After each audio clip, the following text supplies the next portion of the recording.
তুমিও কি চাও নতুন নতুন ভোকাব শিখতে, তাও আবার মুখস্থ না করে? হ্যাঁ, এটাও সম্ভব। এই ভিডিওতেই আমরা আরো নতুন 5টি ওয়ার্ড শিখবো নিমোনিক ট্রিক দিয়ে। So first one is abstain, যার অর্থ বিরত থাকা বা দূরে থাকা। সো এটা ট্রিক কি হতে পারে? অ্যাপ থেকে এবার, স্টেন থেকে দাগ। সো এবার স্টেন বা দাগ থেকে তুমি বিরত থাকবে।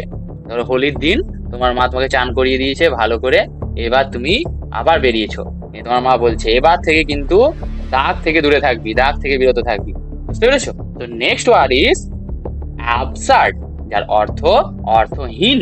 দেখো, যার অর্থই অর্থহীন বা হাস্যকর। সো এটা ট্রিক কি হতে পারে? দেখো, এ বি দিয়ে এবার আর সার থেকে আমরা সর্দিটাকে কানেক্ট করব। তো এবার সর্দি, এবার এত গরমেও তোমার সর্দি লেগেছে, এটা হাস্যকর নয়। বুঝতে পারছো? Next one is abundance. দেখো, যার অর্থ প্রাচুর্য বা প্রচুর পরিমাণে থাকা। এটা যদি ভাঙি, এ বান ড্যান্স। দেখো, এ মানে একটি, বান মানে খরগোশ, আর ড্যান্স করছে, নাচ করছে। কেন করছে? প্রচুর পরিমাণে গাজর দেখতে পেয়ে বানটি অর্থাৎ খরগোশটি নাচতে শুরু করেছে। তো this will be the trick. Next one is abundant, যার অর্থ প্রচুর। দেখো, অ্যাবেন্ডেন্স থেকে আমরা অ্যাবেন্ডান্ট নিতে পারবো। তো এটা তো নিশ্চয় কোনো প্রবলেম হবে না।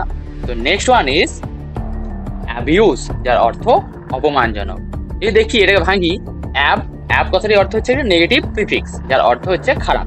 ইউজ মানে হচ্ছে ব্যবহার, অর্থাৎ খারাপ ভাবে ব্যবহার। তো কোনো জিনিসকে যদি আমরা খারাপ ভাবে ব্যবহার করি, সেটা অপমানজনক হয়ে যায় অনেক ক্ষেত্রে।